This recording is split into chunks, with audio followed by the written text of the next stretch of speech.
Hello students.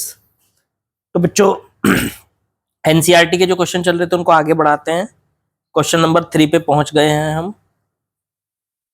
Chapter motion in straight line, ठीक है, second chapter 11th। इसमें बोला a woman starts from her home. एक woman है जो अपने घर से चलना स्टार्ट करती है एट 9 AM। 9 AM, ठीक है। अब यहां से जाती है और किस स्पीड से जाती है? 5 km/h की स्पीड से जाती है, ठीक है। And up to her office 2.5 kilometre away. और उसका जो ऑफिस है, ये रहा ऑफिस। ऑफिस जो है कितना दूर है? 2.5 किलोमीटर दूर है। अब ये जाती है और वहां पर 5 बजे तक रहती है। जब पहुंचेगी तो वहां से 5 बजे तक वहीं रहेगी। अब इसमें सवाल में बोला है कि वो 5 PM तक ऑफिस में रुकती हैं, ठीक है। और फिर उसके बाद अपने घर पे वापस आ जाती है। घर पे वापस आती है ऑटो की हेल्प लेके, और ऑटो जब वापस आता है तो वो 25 km/h की स्पीड से आता है। अब ये कहा है choose suitable scales and plot x t graph for her motion.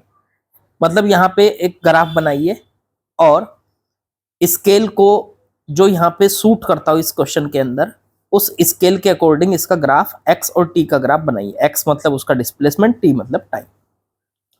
चलो बनाएंगे इसको, देखो कैसे करेंगे हम। मान लीजिए टी बराबर 0 से ये महिला यहां से चली, ठीक है।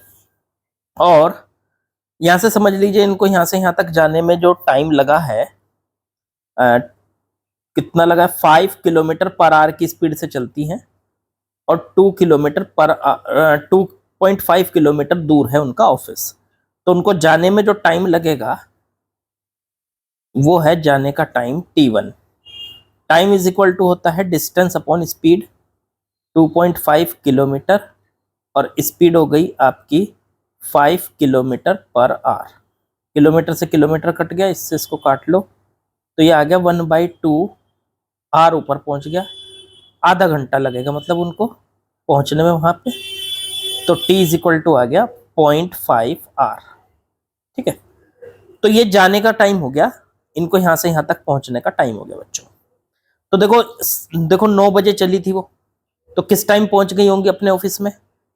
9:30 तक वो पहुंच गई। आधा घंटा, आधा घंटा मतलब 30 मिनट भी उसको कहा जा सकता है, 30 मिनट, ओके। फिर वो 5 बजे तक वहीं रुकी, 5 PM तक वो वहीं पे रुकती है, ठीक है। फिर वहां से वापस लौटती हैं। वापस लौटती हैं तो लौट के वापस आने का समय, अब वापस जो लौट रही है ना वो, उसका समय निकालने के लिए आपको क्या करना पड़ेगा? वो ऑटो से लौट रही है, तो ऑटो से लौट रही है तो इसका मतलब ऑटो की स्पीड से आपको उसका टाइम निकालना पड़ेगा। टाइम इज इक्वल टू वही लगाएंगे, distance upon speed. Time is equal to formula लगाएंगे डिस्टेंस अपॉन स्पीड। अब डिस्टेंस कितनी है वापस लौटने की? 2.5, और बटे में स्पीड है 25 km/h, और ये है किलोमीटर। किलोमीटर से किलोमीटर कट गया, पॉइंट हटाओ, नीचे 10 से मल्टीप्लाई कर लो, 25 से 25 कट गया, ये आ गया 0.1 R। 0.1 R आ गया ये आपका, ठीक है बच्चों। अब 0.1 R का मतलब होता है, इसको अगर मिनट में चेंज करें तो 0.1 इंटू 1 R में 60 मिनट होती हैं, तो उससे पता चल गया आपको 6 मिनट, लगभग 6 मिनट में वो वापस लौट जाएंगे। तो जाने में आधा घंटा लगा, 30 मिनट लगी, और आने में वापस उनको केवल 6 मिनट लग रही है। अब यहाँ पे बनाएंगे हम ग्राफ। ग्राफ के लिए सुटेबल सबसे पहले हम लेंगे कि एक्स एक्सिस पे डिवीजन कैसे लेंगे और वाई एक्सिस पे डिवीजन कैसे लेंगे। अब देखो एक बात सोचो, 9 बजे निकली थी, आधे घंटे में 9:30 पे पहुंच गई ऑफिस, वहां रुकी 5 बजे तक, 5 बजे से फिर 6 मिनट में अपने घर पे आ गई, तो 5:06 पे यहाँ पे आ जाएंगी वापस। 5:06 पे अपने घर पे वापस आ जाएंगी।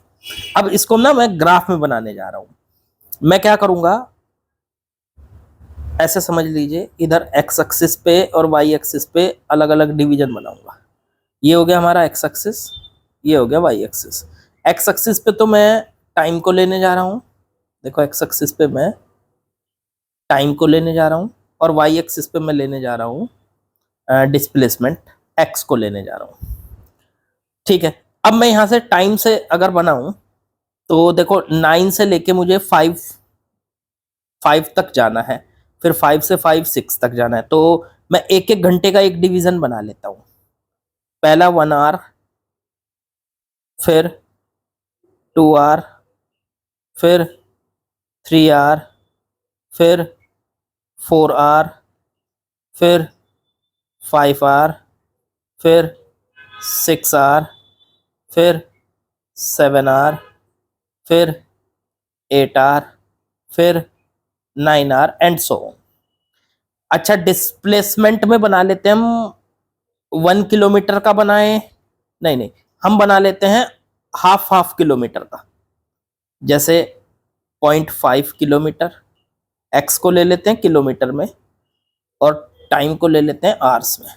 0.5, फिर 0.5 का डबल कर दो 0.1, 1 पॉइंट मतलब 1.0, फिर 1.5, फिर 2.0, फिर 2.5, फिर 3.0।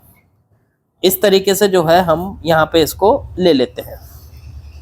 अब देखो, जब ये यहाँ से निकलती हैं तो उस टाइम पे इनका डिस्प्लेसमेंट t बराबर 0 पर 0 था।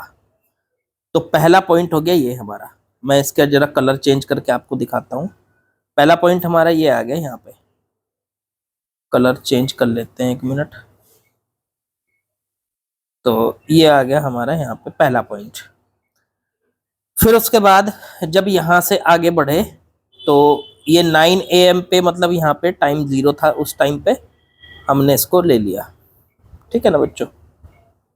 फिर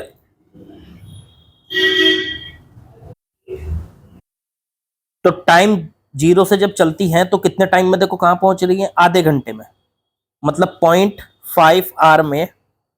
अब हमने 1 घंटे का सेगमेंट लिया है, देखो यहाँ, तो उसके बिल्कुल आधे में जाओ और आधे घंटे में कहाँ पहुंच जाती है, 2.5 पे, तो ये पहुंच गई। तो इसको यहाँ से यहाँ मिला दो, ये बन गया हमारा ग्राफ। ठीक, 2 आधे घंटे में 2.5 पे पहुंच गई। फिर अब इस आधे घंटे में से लेकर और मतलब 9 AM से लेकर और फिर 5 बजे तक वहीं रुकती है। तो कितने घंटे हो गए, तो 9 से फिर 10 11 12 13 14 15 और 16 17, 5 बज गए, मतलब 17 हो गए ना। तो 5 PM का मतलब 17 हो गया हमारा, तो 17 तक रुकेंगी वहां पे। ठीक है, तो कितने घंटे बन गए, ये बन गए हमारे 8 घंटे। तो जी 8 घंटे तक वो वहीं रुकी। तो 8 पे ले जाओ इसे, ग्राफ को यहाँ से दोबारा बना रहा हूँ 8 पे, ये रहा सामने यहाँ पे 8, ऐसे समझ लो 8 घंटे तक इनकी जो डिस्प्लेसमेंट है वो वहीं का वहीं रहा, मतलब ऑफिस में ही रुकी रही वो। फिर 10 मिनट में वो, 10 मिनट में नहीं, सॉरी 6 मिनट में वापस आ गई। अब 6 मिनट में वापस आ गई तो इसका मतलब ये है कि 8 आवर से थोड़ा सा आगे फिर वो वापस आ गई। तो मान लीजिए यहाँ पे आ गई, ये आ गई यहाँ सिर्फ 6 मिनट में, तो यहाँ से ग्राफ यहाँ बना दो, 6 मिनट में वापस आ गई। इस तरीके का ग्राफ आपके सामने बन चुका है। इसमें डिस्प्लेसमेंट और टाइम का इन्वॉल्वमेंट है, डिस्प्लेसमेंट और टाइम का ग्राफ, XT ग्राफ आपके सामने बन चुका है। ठीक है, पूरी डिटेल आपको दे दी। स्केल हमने सुटेबली जो लगा, तो आप इसको चेंज भी कर सकते हैं अपने अकॉर्डिंग, कम ज्यादा जो भी करना चाहें, लेकिन हमें जो सुटेबल लगा हमने वो कर दिया। इसमें हमने स्केल कैसे लिया, देखो टाइम पे हमने लिया है, टाइम वाले एक्सिस पे एक एक घंटे का सेगमेंट लिया है, 1 आवर 2 आवर 3 आवर 4 आवर, और एक्स पे डिस्टेंस पे लिया है हमने 0.5 किलोमीटर, फिर 1 किलोमीटर 1.5, तो 0.5 किलोमीटर का एक सेगमेंट लिया है बच्चों। ठीक है, तो बड़ा आसान था। आई थिंक आप लोगों को सारी बात समझ में आई होगी, लेकिन आपको पता है कि एनसीईआरटी के अच्छे क्वेश्चन होते हैं, इसलिए प्रैक्टिस करते रहिए, प्रैक्टिस नहीं छोड़नी है, लगे रहिए, सफलता जरूर मिलेगी, अच्छे आपके मार्क्स आएंगे। आई होप, और प्रे करता हूँ आप लोगों के लिए, सभी के लिए। लाइक शेयर सब्सक्राइब करिएगा। चलिए बाकी कल मिलेंगे।